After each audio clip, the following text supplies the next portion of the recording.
ഇനി നോക്കാം കാർഷിക വാർത്തകൾ. റബ്ബർ നിരക്ക് ഉയർത്താതെ ടയർ കമ്പനികൾ. ഏലം ലഭ്യത ജനുവരി വരെ ഉയരും. കരുത്തു തിരിച്ചു പിടിക്കാനാകാതെ നാളികേരോൽപ്പന്നങ്ങൾ. മികവ് കാണിച്ച ഇന്ത്യൻ കുരുമുളക് വിപണി. സംസ്ഥാനത്ത് റബ്ബർ വില കിലോ 185 രൂപയിലും ബാങ്കോക്കിൽ 187 രൂപയിലും സ്റ്റഡിയായി നീങ്ങുന്നു. മഴ മൂലം ആഭ്യന്തര തലത്തിലും മറ്റു ഉൽപാദന രാജ്യങ്ങളിലും ടാപ്പിംഗ് അടിക്കടി തടസ്സപ്പെടുന്നുണ്ടെങ്കിലും നിരക്കുയർത്തി റബ്ബർ വാങ്ങാൻ ടയർ കമ്പനികൾ തയ്യാറാവുന്നില്ല.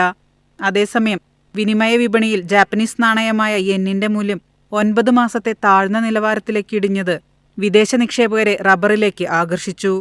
ജപ്പാനിൽ റബ്ബർ വില കിലോ 328 യെന്നിലേക്ക് ഇന്ന് ഉയർന്നു. ഹൈറേഞ്ചിൽ ഏലം വിളവെടുപ്പ് ഊർജിതമായതിനൊപ്പം ലേലകേന്ദ്രങ്ങളിൽ വരവ് ഉയർന്ന അളവിൽ തുടരുകയാണ്.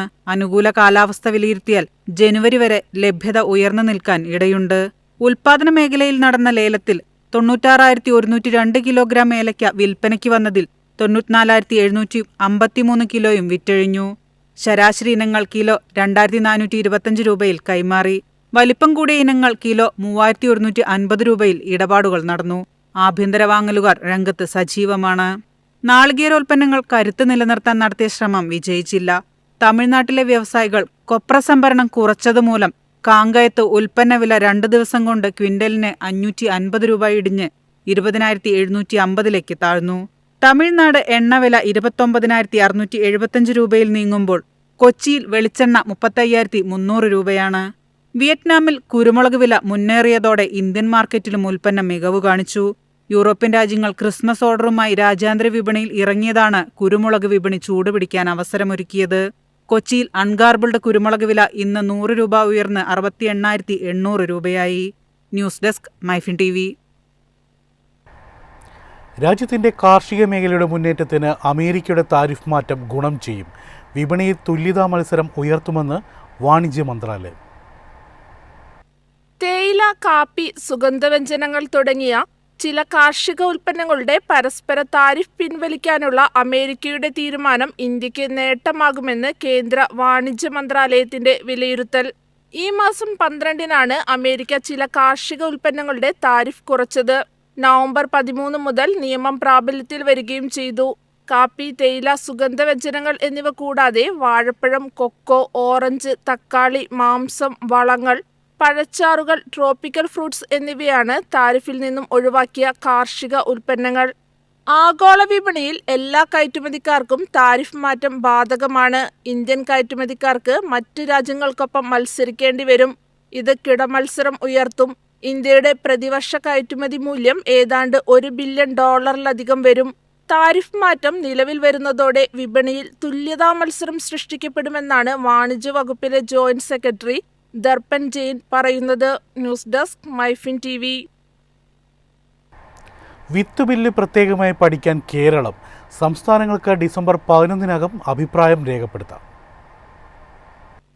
കേന്ദ്രത്തിന്റെ വിത്തുബിൽ പ്രത്യേകമായി പഠിക്കാൻ പദ്ധതിയിട്ട് കേരളം. ഇതിനായി വിവിധ വകുപ്പുകളിൽ നിന്നുള്ള 6-അംഗ ഉദ്യോഗസ്ഥ സംഘത്തെ സംസ്ഥാന കൃഷി വകുപ്പ് നിയോഗിച്ചു. കൃഷി പ്രിൻസിപ്പൽ സെക്രട്ടറി അധ്യക്ഷനായാണ് സമിതി രൂപവൽക്കരിച്ചത്. കൃഷി ഡയറക്ടറാണ് കൺവീനർ. കൃഷി അഡീഷണൽ ഡയറക്ടർ, നിയമ, ധനവകുപ്പുകളുടെയും കാർഷിക സർവകലാശാലകളുടെയും പ്രതിനിധികൾ എന്നിവരും സമിതിയിലുണ്ടാകും. മികച്ച വിളവിനൊപ്പം രോഗപ്രതിരോധ ശേഷിയും കാലാവസ്ഥാ പ്രശ്നങ്ങളെ അതിജീവിക്കുന്നതുമായ വിത്ത് ഇറക്കുമതിക്കൊപ്പം നാടൻ വിത്തുകളെ സംരക്ഷിക്കുന്നതിനും നിയമം ഉപകരിക്കുമെന്നാണ് വിലയിരുത്തൽ. 2004-ലും 2019-ലും മാറിവരുന്ന കേന്ദ്ര സർക്കാരുകൾ വിത്തുബിൽ അവതരിപ്പിക്കാൻ ശ്രമിച്ചെങ്കിലും കർഷകരുടെ എതിർപ്പിനെ തുടർന്ന് നിർത്തലാക്കുകയായിരുന്നു. News desk Myfin TV. കേന്ദ്രം ദേശീയ ഗോപാൽ രത്ന അവാർഡ് ജേതാക്കളെ പ്രഖ്യാപിച്ചു. മികച്ച ക്ഷീര സഹകരണ സംഘത്തിനുള്ള ആദ്യ 2 സ്ഥാനവും കേരളത്തിന് സ്വന്തമായി.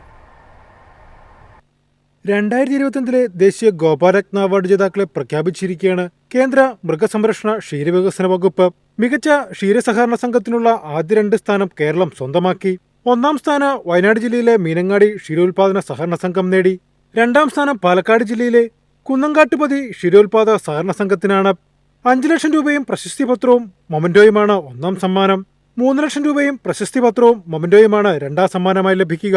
കന്നുകാലി ക്ഷീരമേഖലയിലെ ഏറ്റവും ഉയർന്ന ദേശീയ ബഹുമതികളിൽ ഒന്നാണ് ദേശീയ ഗോപാലരത്ന അവാർഡ്.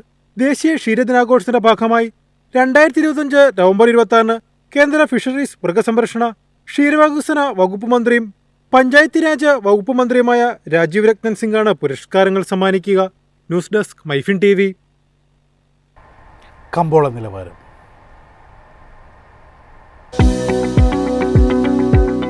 ഇന്നത്തെ കമ്പോള നിലവാരം: RSS 4 185, RSS 5 181, ലാറ്റക്സ് 124, ജാതിക്ക 330, ജാതിപത്രി 2100, ഗ്രാമ്പു 900, അടയ്ക്ക 280, കാപ്പിക്കുരു 220, കൊക്കോ പരിപ്പ് 380, കുരുമുളക് ഗാർബിഡ് 70,800, കുരുമുളക് അൺഗാർബിഡ് 68,800, ഏലക്ക 2,300 മുതൽ 2,400 വരെ, വെളിച്ചെണ്ണ 35,500, കൊപ്ര 22,100, ചുക്ക് 24,000.